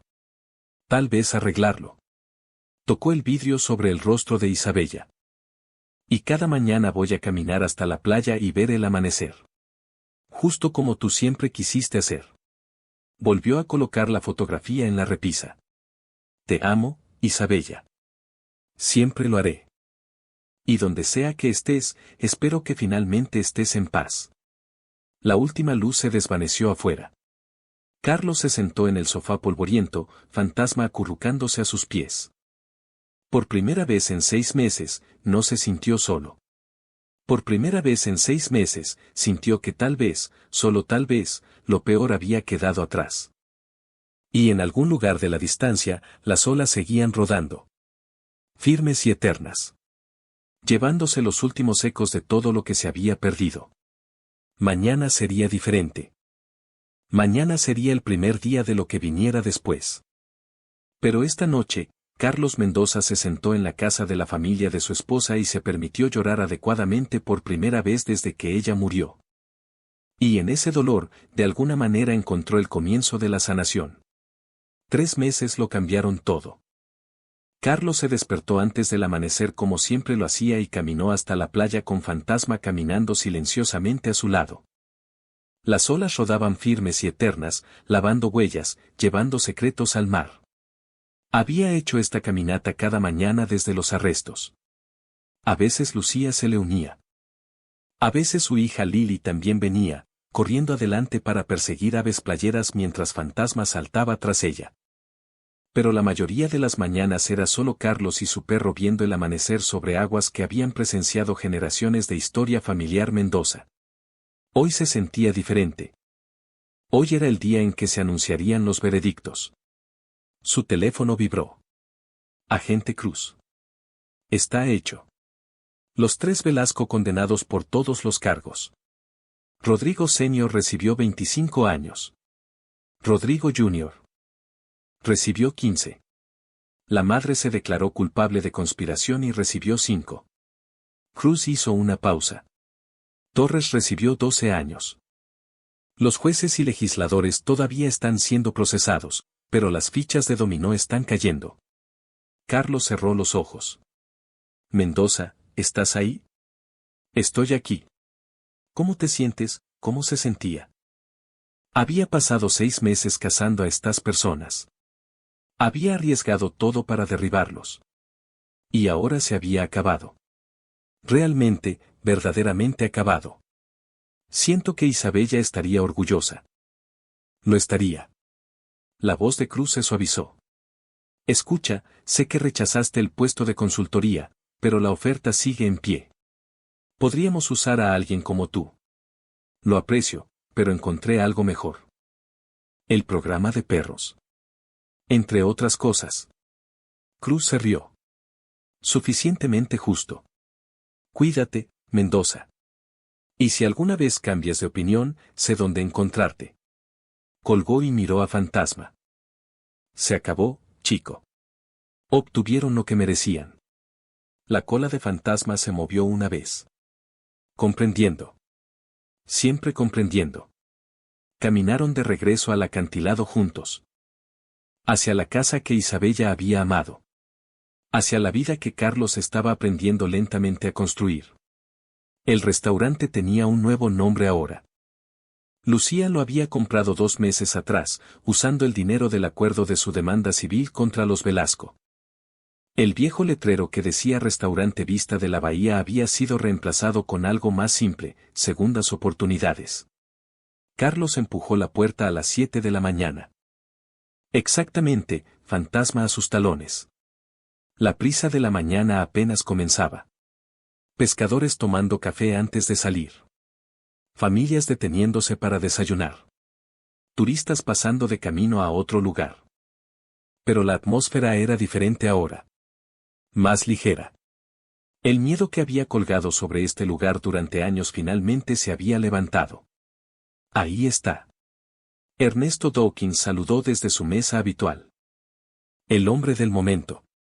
Carlos se deslizó frente a él. No soy el hombre de nada. No seas modesto. La noticia acaba de llegar sobre los veredictos.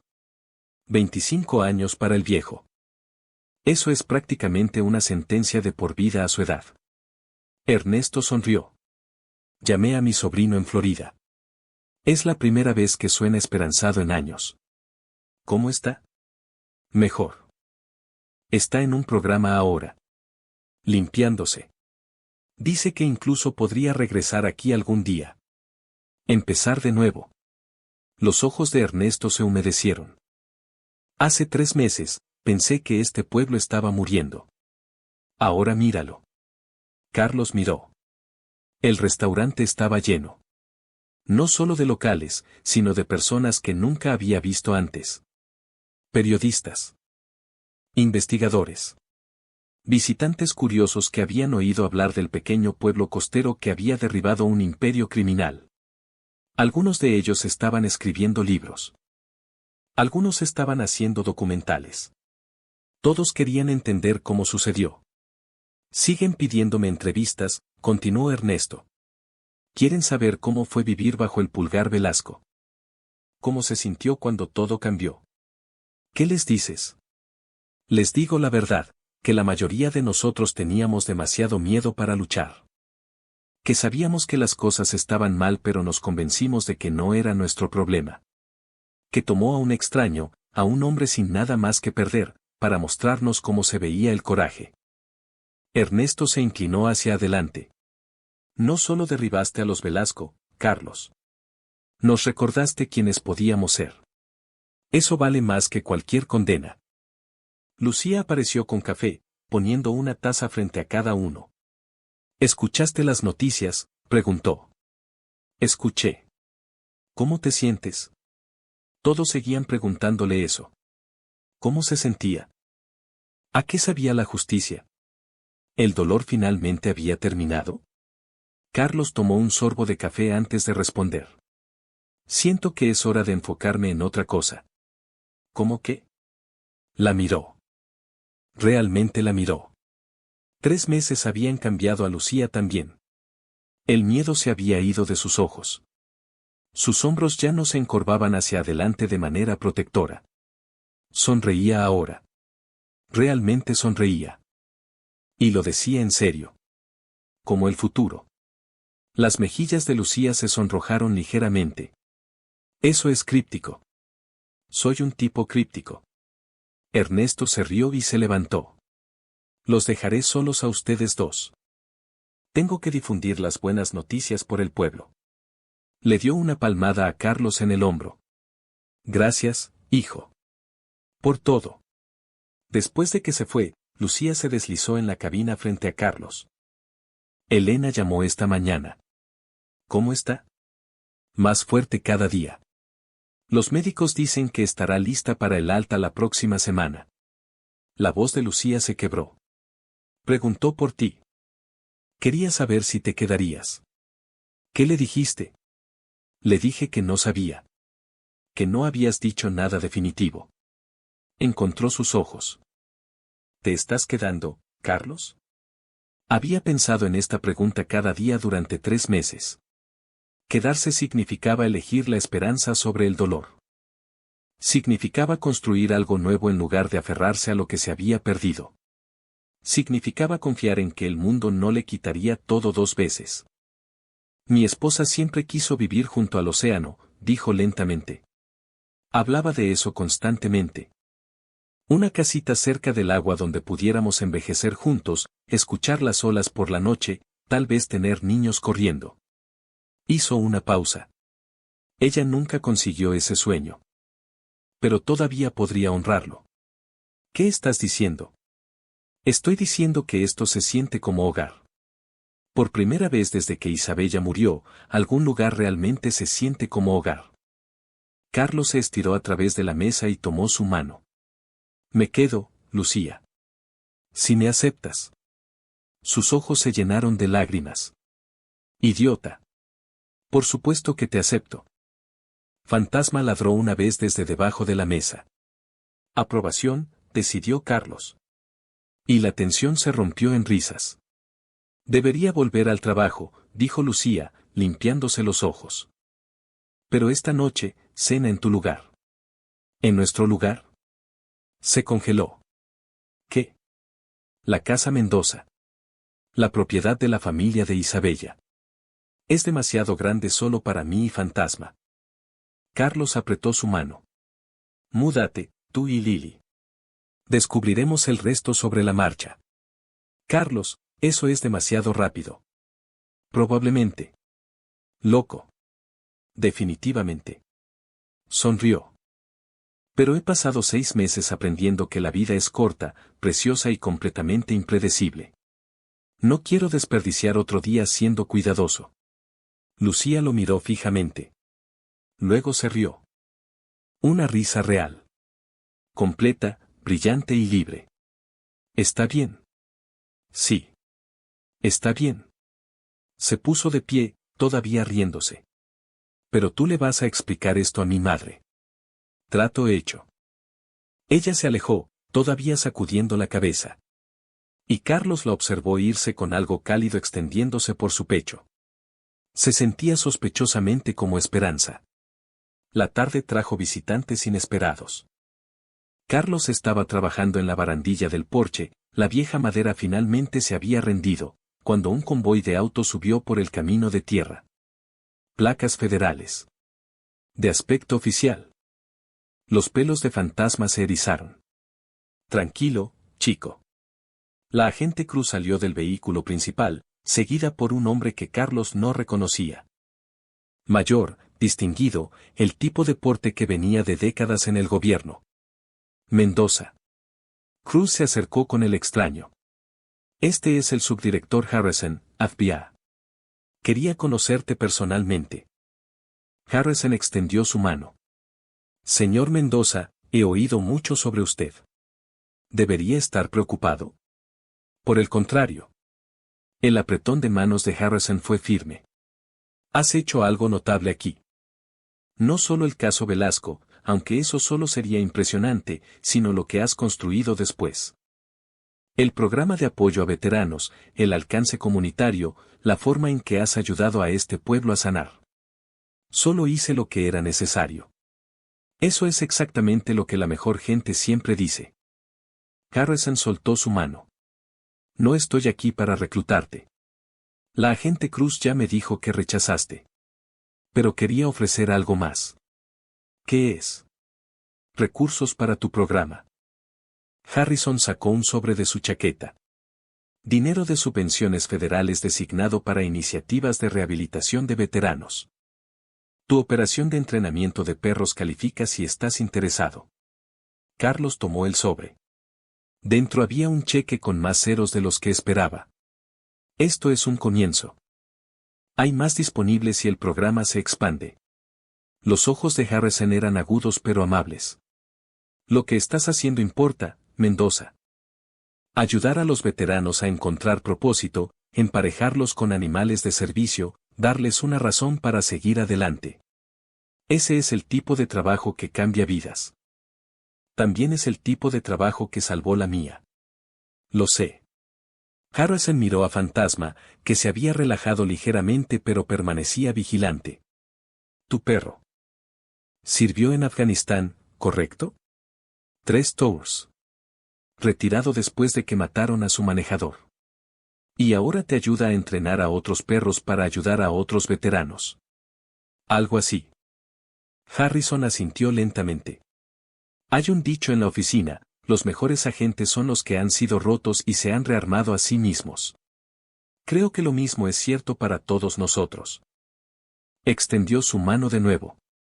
Buena suerte, Mendoza. Tengo el presentimiento de que escucharemos más sobre lo que construyes aquí. Después de que se fueron, Carlos se quedó en el porche sosteniendo el cheque. Fantasma presionó contra su pierna. ¿Escuchaste eso, chico? Ahora somos oficiales. La cola de Fantasma se movió. Vamos. Vayamos a decirle a Lucía. El programa de veteranos había comenzado pequeño. Solo 3 perros y 3 veteranos al principio. Carlos había convertido el viejo granero en la propiedad Mendoza en una instalación de entrenamiento, usando técnicas que había aprendido durante sus años trabajando con unidades caninas militares. Lucía lo había conectado con organizaciones de rescate especializadas en perros con potencial para trabajo de servicio. Pero la palabra se corrió. En 2 meses, tenían una lista de espera. Veteranos de todo el estado, y luego de estados vecinos, comenzaron a comunicarse. Algunos tenían TEP. Algunos tenían discapacidades físicas. Todos habían sido fallados por un sistema que no sabía cómo ayudarlos a adaptarse a la vida civil. Carlos entendió su dolor. Lo había vivido. El día después de la visita de Harrison, Carlos estaba trabajando con una nueva llegada, un marine llamado Jackson que había perdido ambas piernas por un IED en Irak, cuando sonó el teléfono. Mendoza, soy Cross. ¿Estás sentado? Estoy en medio de un entrenamiento. Esto no puede esperar. Rasten Sr., Rodrigo Sr., murió bajo custodia anoche. Ataque al corazón.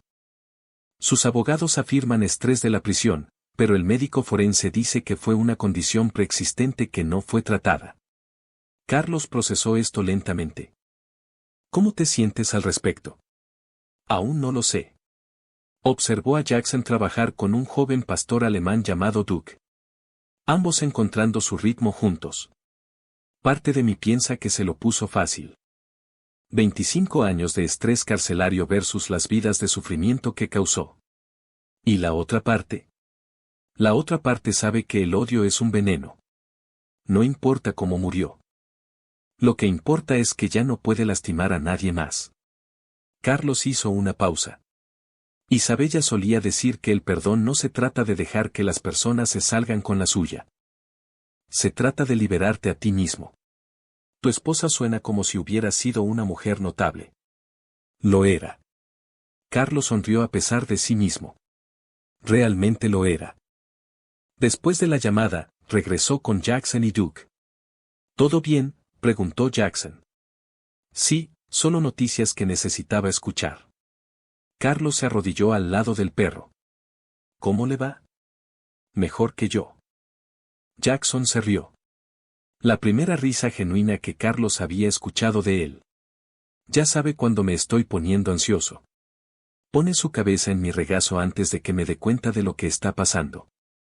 Ese es el vínculo. Una vez que se forma, es inquebrantable. ¿Eso es lo que tienes con Fantasma? Carlos miró a su propio perro, acostado en la esquina, observando todo con ojos ámbar tranquilos. Fantasma salvó mi vida. No solo físicamente, aunque también ha hecho eso. Sino emocionalmente. Después de que Isabella murió, estaba listo para rendirme. Él es la razón por la que seguí adelante. Entonces hay esperanza para tipos como yo. Siempre hay esperanza. Carlos se puso de pie. Ese es todo el punto de este lugar. Segundas oportunidades para los perros, para los veteranos, para todos los que cruzan esa puerta. Jackson estuvo en silencio por un momento. Luego dijo, pasé 2 años pensando que mi vida había terminado. Que perder mis piernas significaba perder todo lo que importaba. Mi esposa se fue. Mis hijos dejaron de visitarme. Me estaba bebiendo hasta la muerte en un hospital cuando tu programa me encontró.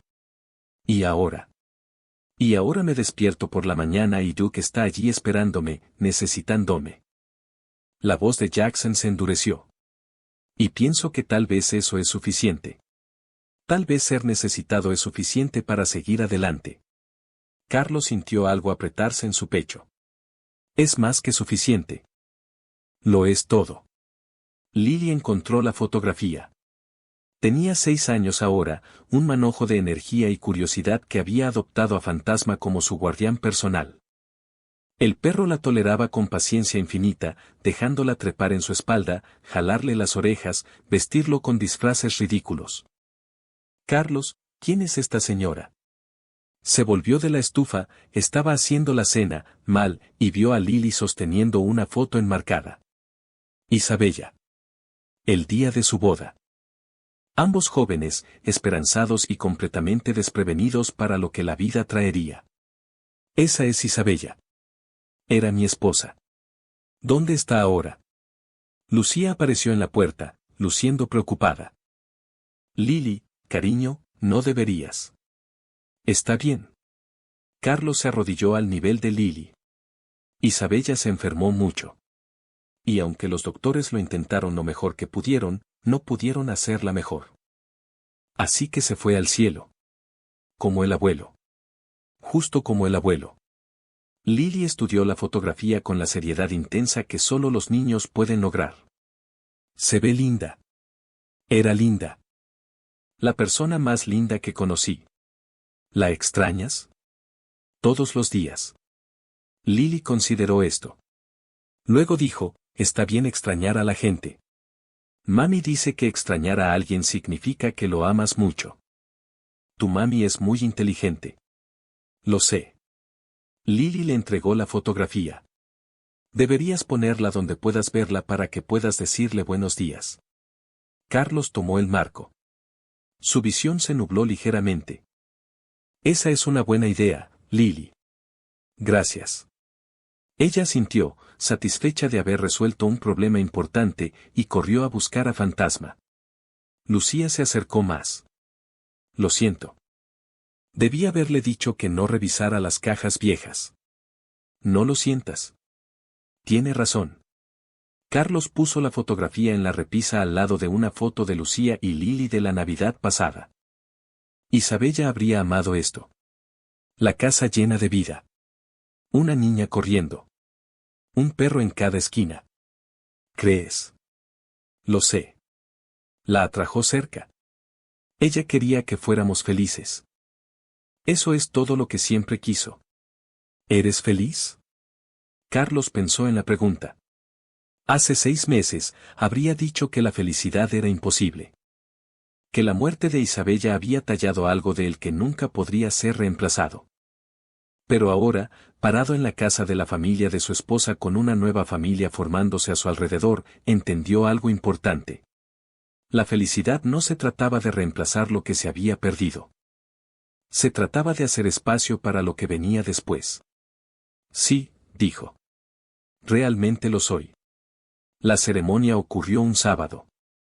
Lucía la había organizado, una reunión comunitaria en el restaurante para celebrar el primer aniversario de los arrestos Velasco. Todos fueron invitados. Todos vinieron. El restaurante estaba lleno. Pescadores con su mejor ropa. Familias con niños. Veteranos del programa de Carlos. Incluso la agente Cruz hizo el viaje desde Washington. Ernesto dio un discurso sobre resiliencia y coraje. Elena, completamente recuperada, caminando con un bastón pero caminando, habló sobre el poder de levantarse. Lucía habló sobre segundas oportunidades y lo que significaban para una comunidad que había olvidado cómo esperar. Luego todos miraron a Carlos. No había preparado nada. No esperaba hablar. Pero Lucía estaba asintiendo con aliento. Y Fantasma estaba sentado a sus pies como si perteneciera allí. Y las palabras vinieron de todos modos. Hace un año, entré a este restaurante buscando una comida barata. Estaba quebrado, roto y apenas aguantando. Lo único que me mantenía vivo era mi perro y una promesa que le había hecho a mi esposa de que no me rendiría. Hizo una pausa, recomponiéndose. No vine aquí para ser un héroe. Vine aquí para investigar a las personas que destruyeron a mi familia. Estaba enojado. Estaba de luto. Y honestamente, estaba buscando pelea. Murmullos recorrieron la multitud. Pero pasó algo que no esperaba. Encontré una comunidad. Personas que habían sufrido bajo el mismo sistema que me había lastimado.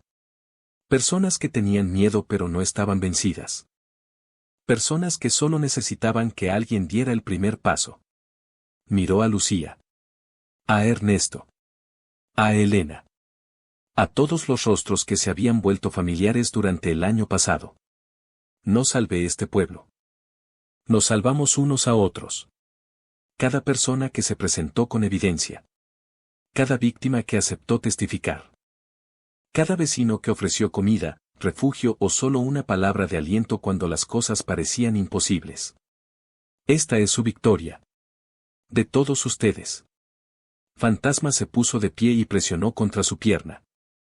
Carlos descansó una mano en la cabeza del perro. Mi esposa solía decir que Dios no siempre detiene el mal.